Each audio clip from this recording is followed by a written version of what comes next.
Fuel pressure কমে যাওয়ার কারণে গতকাল প্রধানমন্ত্রীকে বহনকারী বিমানটিকে জরুরি ভিত্তিতে তুর্কমেনিস্তানে অবতরণ করাতে হয়েছিল। প্রাথমিক তদন্তে এই তথ্য পাওয়ার দাবি করেছেন বেসামরিক বিমান চলাচল ও পর্যটন মন্ত্রী রাশেদ খান মেনন। এই যান্ত্রিক ত্রুটির কারণ খতিয়ে দেখতে গঠন করা হয়েছে দুটি তদন্ত কমিটি। কমিটির রিপোর্টের ভিত্তিতে দায়িত্বের বিরুদ্ধে ব্যবস্থা নেওয়া হবে বলে জানিয়েছেন বিমানমন্ত্রী। ভিভিআইপি পরিবহনে আলাদা বিমান কেনার কথাও জানান তিনি। হাঙ্গেরির বুদাপেস্টে ইন্টারন্যাশনাল ওয়াটার সামিটে যোগ দিতে রোববার বিমানের বিশেষ ফ্লাইটে ঢাকা ছাড়েন প্রধানমন্ত্রী শেখ হাসিনা। যাত্রার প্রায় 4.5 ঘন্টা পর যান্ত্রিক ত্রুটির কারণে বিমানটি তুর্কমেনিস্তানের আশখাবাদ বিমানবন্দরে অবতরণ করতে বাধ্য হয়। প্রায় 3.5 ঘন্টা পর একই ফ্লাইটে প্রধানমন্ত্রী বুদাপেস্টে পৌঁছলেও প্রশ্ন উঠেছে বিমানের ব্যবস্থাপনা নিয়ে। যেটা রিপোর্ট এসছে সেই সময় যে প্রেশার কমে যাচ্ছিল, তেলের pressure, fuel pressure was going down. তো এইটা ফুয়েল প্রেশার কমে গেলে এটা তো যে কোনো সময় যে কোনো দুর্ঘটনা ঘটতে পারে। ঘটনা তদন্তে দুটি কমিটি গঠন করেছে সরকার। বিমান বাংলাদেশ গঠিত তদন্ত কমিটিকে রিপোর্ট দিতে বলা হয়েছে 4 দিনের মধ্যে। রেসপন্সিবিলিটি ডিসাইড করে তদন্ত করার পরেই তার বিরুদ্ধে ব্যবস্থা নেওয়া হবে। ইতিমধ্যে বিমানের তরফ থেকে একজন চিফ টেকনিক্যাল অফিসারকে দিয়ে অলরেডি 5 সদস্য বিশিষ্ট তদন্ত কমিটি গঠন করা হয়েছে।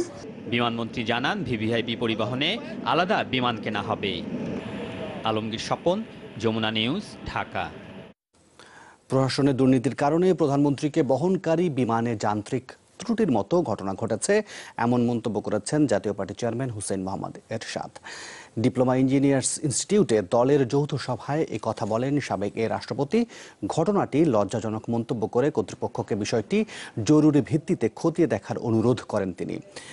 মানবতার স্বার্থে রোহিঙ্গাদের এদেশে আশ্রয় দিতে প্রধানমন্ত্রীকে আহ্বান জানান এরশাদ।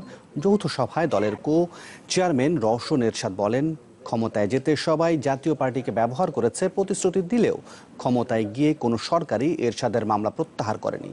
বিষয়টি নিয়ে আগামীতে সংসদে কথা বলবেন বলেও জানান রওশন এরশাদ। প্রধানমন্ত্রীর বিমান খারাপ হয় এ কথা শুনি নাই, অর্থাৎ প্রশাসনিক দুর্বলতা, অর্থাৎ দুর্নীতি। প্রধানমন্ত্রী প্লিজ দয়া করে এদের বিরুদ্ধে ব্যবস্থা গ্রহণ করুন। রোহিঙ্গাদের কি হচ্ছে, নির্মম নির্যাতন পৃথিবীর ইতিহাসে কোথাও ঘটে যায়নি। আমরা মাননীয় প্রধানমন্ত্রীকে অনুরোধ করবো এদের আশ্রয় দিন। ময়মনসিংহের ফুলবাড়িয়ায় 144 ধারা বলবৎ রেখেছে প্রশাসন। আন্দোলনকারীদের সাথে পুলিশের সংঘর্ষের সময় শিক্ষক আবুল কালাম নিহতের ঘটনায় কোনো মামলা হয়নি। তবে পথচারী সফর আলীর ভাই বাদী হয়ে গতরাতে অপমৃত্যুর একটি মামলা করেছেন। অজ্ঞাত 500 জনকে আসামি করে আরেকটি মামলা হয়েছে পুলিশের তরফে। গতকালের সংঘর্ষের ঘটনার কারণ অনুসন্ধানে জেলা প্রশাসন ও পুলিশের পক্ষ থেকে দুটি তদন্ত কমিটি হয়েছে। কলেজ জাতীয়করণের আন্দোলনে সংঘর্ষ ও 2 জন নিহতের ঘটনায় ফুলবাড়িয়া পৌর এলাকায় 144 ধারা জারির পর সকালেই তা বলবৎ করে প্রশাসন। নিষিদ্ধ করা হয় সব ধরনের সভা সমাবেশ ও জমায়েত। তারপরও শহরের এখানে সেখানে কৌতূহলী মানুষের ভিড় আর জটলা। নিহতদের স্মরণে পৌর এলাকার বাইরে ব্যবস্থা করা হয় গায়েবানা জানাজার। তাকে ঘিরেই চলে প্রতিবাদ সমাবেশ। আমরা জানাজা নামাজটাও পড়তে পারলাম না, এটাই আমার কাছে টিচার করে অযথা এমন করে মারছে, প্রচুর মারছে। এটা তো নিয়ম না আসলো। আমাদের একজন গণ্যমান্য ব্যক্তি স্যার মানুষ, উনি আমাদের এখান থেকে চলে গেছে, এটাই আমরা বিচার চাই। এর আগে নিহত কলেজ শিক্ষক আবুল কালামের মরদেহের ময়নাতদন্ত শেষে গ্রামের বাড়ি নান্দাইলে দাফন করা হয়। অপমৃত্যু উল্লেখ করে নিহত সফর আলীর ভাই রোববার রাতেই একটি মামলা করেছিলেন। সংঘর্ষের ঘটনায় অজ্ঞাত 500 জনের বিরুদ্ধে অপর মামলাটি দায়ের করে পুলিশ। মামলায় সরকারি কাজে বাধা ও পুলিশের ওপর হামলার অভিযোগ আনা হয়েছে। দুটি মামলা হয়েছে, একটি পুলিশের কর্তব্য কাজে বাধা আর একটি অপমৃত্যু মামলা। অতিরিক্ত পুলিশ ফোর্স মোতায়েন আছে ঘটনাস্থলে এবং পরিস্থিতি সম্পূর্ণ স্বাভাবিক। পুলিশের মামলা দায়েরের পর গ্রেফতার আতঙ্কে স্থানীয়রা।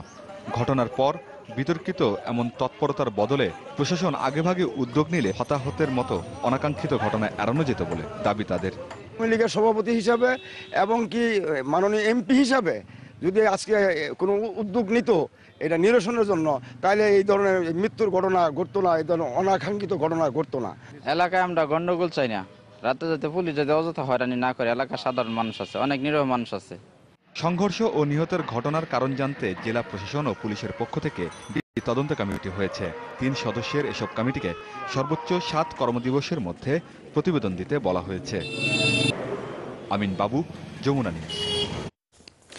ফুলবাড়িয়ায় কলেজ সরকারিকরণের দাবিকে ঘিরে আন্দোলন ও শিক্ষক সহ 2 জনের মৃত্যুর ঘটনা খতিয়ে দেখছে সরকার।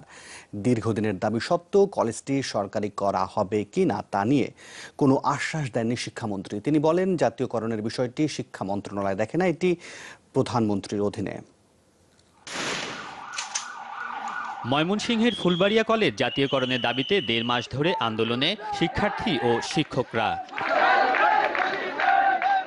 রোববার আন্দোলনকারীদের সাথে পুলিশের সংঘর্ষে নিহত হন শিক্ষক সহ 2 জন।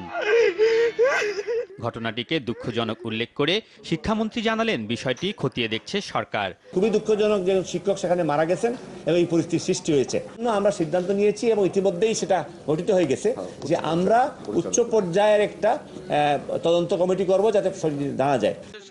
সম্প্রতি সরকার 23টি কলেজ জাতীয়করণ করে, কিন্তু এতে নাম ওঠেনি 1972 সালে প্রতিষ্ঠিত ফুলবাড়িয়া কলেজের। 5300 শিক্ষার্থী ছাড়াও সব দিক থেকে নাম আছে প্রতিষ্ঠানটির। তবে ওই এলাকায় 1999 সালে প্রতিষ্ঠিত মাত্র 300 শিক্ষার্থীর একটি কলেজকে সরকারি করা হয়েছে।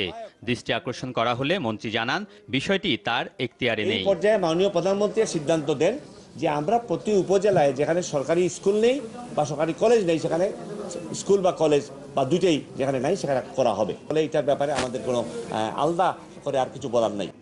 এর আগে সংবাদ সম্মেলনে মন্ত্রী জানান, 2019 সাল থেকে সব বোর্ডে একই প্রশ্নে মাধ্যমিক পরীক্ষা হবে। 2019 সালে সকল বোর্ডে অভিন্ন প্রশ্নপত্র প্রণয়ন করা যেতে পারে। আলমগীর স্বপন, যমুনা নিউজ, ঢাকা। রোহিঙ্গা সমস্যা সমাধানে বাংলাদেশের পাশে থাকবে মার্কিন যুক্তরাষ্ট্র। রাষ্ট্রদূত মার্শা বার্নিকার জানিয়েছেন, মিয়ানমারের পরিস্থিতি গভীরভাবে পর্যবেক্ষণ করছে ওয়াশিংটন। তারা চান রাখাইন রাজ্যে চলা নির্যাতনের পূর্ণাঙ্গ তদন্ত। এদিকে বাংলাদেশের রাজনীতি নিয়েও কথা বলেন রাষ্ট্রদূত। তার মতে, গ্রহণযোগ্য নির্বাচন অনুষ্ঠানে দলনিরপেক্ষ কমিশন গঠন সরকারের সদিচ্ছার প্রথম পরীক্ষা। ডিপ্লোম্যাটিক করেসপন্ডেন্ট অ্যাসোসিয়েশন আয়োজিত ডিক্যাপ টকে এসব কথা বলেন তিনি।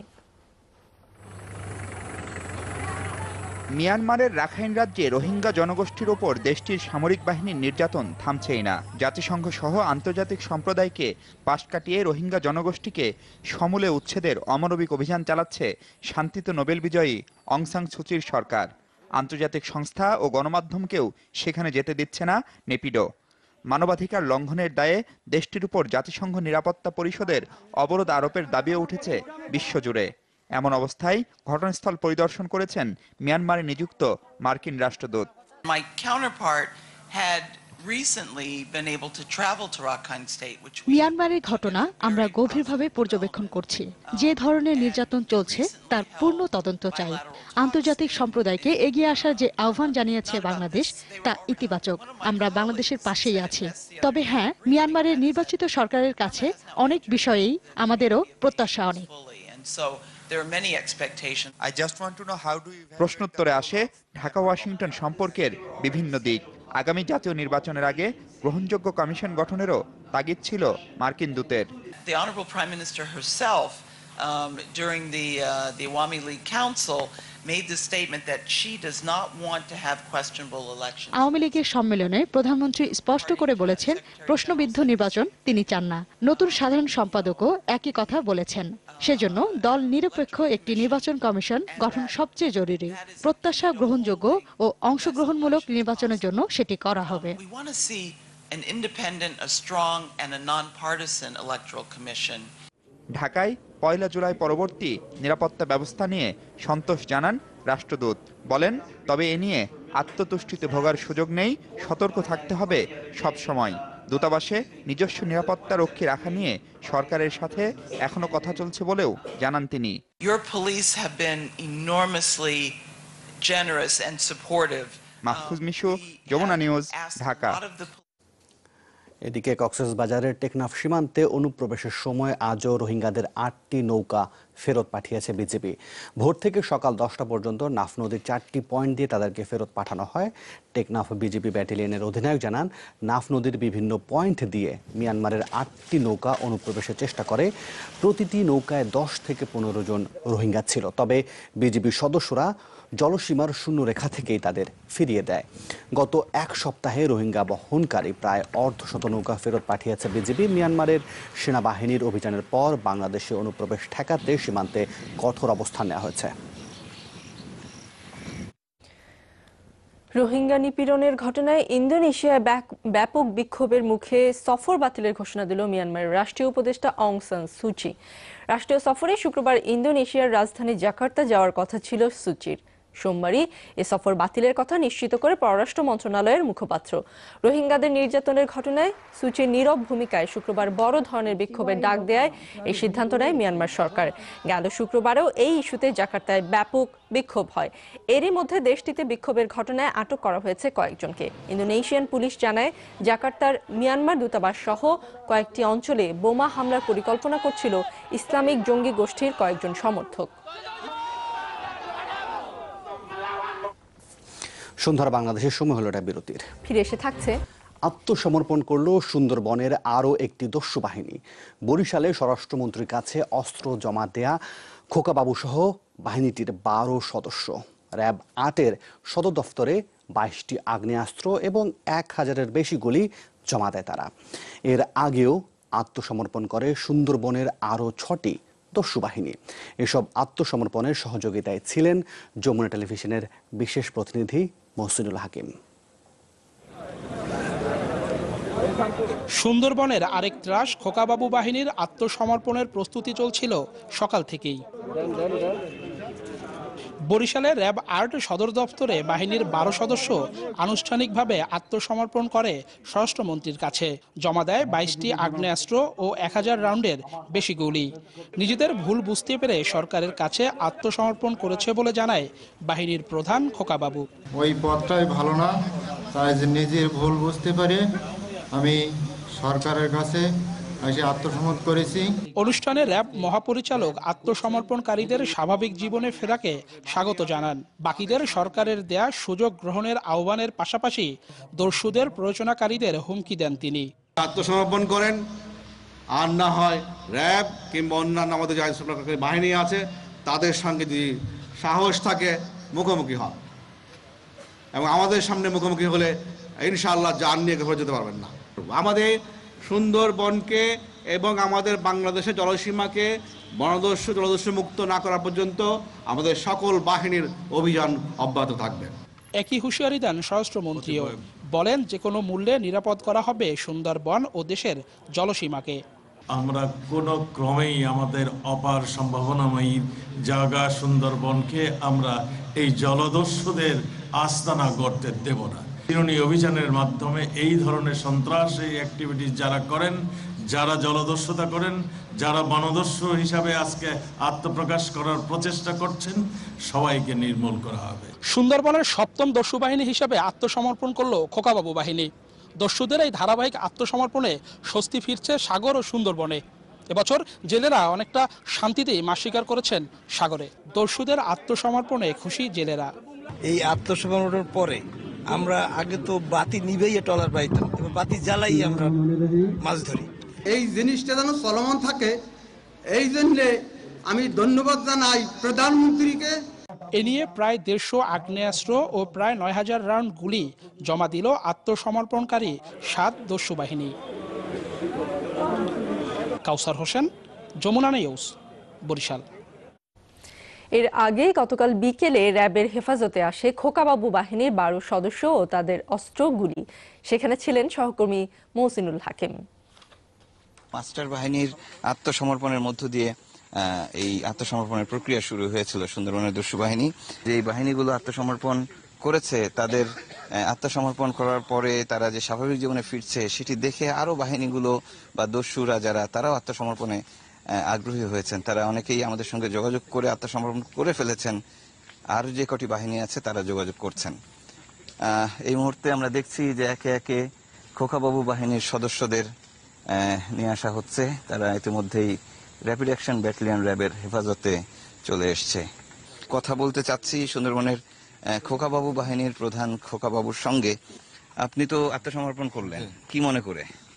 বর্তমান সরকার যে সুযোগ সুবিধা দিয়েছে, আমি সাধারণ জীবনে ফিরে আসতে চাই, তাই আমি আসি র্যাব 8-এর কাছে আত্মসমর্পণ করেছি। আপনি কি ভরসা পাচ্ছেন জি। স্বাভাবিক জীবনে ফিরতে পারবেন নাকি আবারও? না, স্বাভাবিক জীবনে ফিরতে। এই পুরো প্রক্রিয়াটি যার তত্ত্বাবধানে নেতৃত্বে হচ্ছে, আমি একটু কথা বলতে চাই মেজর আদনান কবির, র্যাব 8-এর উপ অধিনায়ক। এর আগে আরো 6টি বাহিনী আত্মসমর্পণ, আমরা দেখছি এটি 7ম বাহিনী।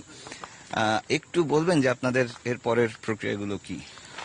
আমরা আমাদের অভিযান এবং সুন্দরবনকে দস্যুমুক্ত করার সকল প্রচেষ্টা অব্যাহত রেখেছি। 6টি বাহিনী ইতিমধ্যে আত্মসমর্পণ করেছে। খোকাবাবু বাহিনী দিয়ে 7টি বাহিনী আইনের আশ্রয় গ্রহণ করলো। আমরা আশাবাদী যে অতি শীঘ্র অন্যান্য যে সমস্ত বাহিনীগুলো সক্রিয় রয়েছে, it should B a strong message to all, যেন তারাও সরকারের কাছে অস্ত্র সমর্পণ করে স্বাভাবিক জীবনযাপনে ফিরে আসার সুযোগ গ্রহণ করে। সব মিলিয়ে 139টি বন্দুক তারা জমা দিয়েছে, প্রায় 9000 রাউন্ড গুলি তারা সরকারের কাছে জমা দিয়েছে। এবং এই প্রক্রিয়া অব্যাহত থাকলে হয়তো আগামী কয়েক মাসের মধ্যেই সুন্দরবনের বড় বড় বাহিনীগুলো এখনো যারা আছে তারা আত্মসমর্পণে আসবে। আর যারা না আসবে, যেটি সরকারের বেশ শক্ত অবস্থান, তাদের বিরুদ্ধে অভিযানও চলবে। মোহসেনুল হাকিম, যমুনা নিউজ, সুন্দরবন। পানি ব্যবস্থাপনায় সার্বজনীন বৈশ্বিক উদ্যোগের ওপর গুরুত্ব দিয়েছেন প্রধানমন্ত্রী শেখ হাসিনা। বুদাপেস্টে ওয়াটার সামিটের উদ্বোধনী অধিবেশনে 7 দফা এজেন্ডা উত্থাপন করেন তিনি। নিজ নিজ দেশে পানি নীতিমালাকে অগ্রাধিকার দিতে বিশ্ব নেতাদের প্রতি আহ্বান জানানো হয়। প্রধানমন্ত্রী বলেন, পানির সংকট মোকাবেলায় দ্রুততম সময়ের মধ্যে কার্যকর পদক্ষেপ নিতে হবে। বলেন, আন্তঃসীমা নদীর পানির সুব্যবস্থাপনা খুবই জরুরি প্রয়োজন। এ প্রসঙ্গে প্রধানমন্ত্রী বাংলাদেশের ভৌগোলিক অবস্থান উল্লেখ করে চিরায়ত জীবনযাত্রার প্রসঙ্গ টেনে আনেন। বলেন, দুষ্প্রাপ্যতা সবসময় পানির সংকটের প্রধান কারণ নয়, বরং ন্যায্য বন্টনের সঙ্গেও সম্পর্কিত। আন্তঃসীমা নদী প্রবাহের বন্টন একটি জটিল বিষয় হয়ে দাঁড়িয়েছে বলেও উল্লেখ করেন প্রধানমন্ত্রী শেখ হাসিনা।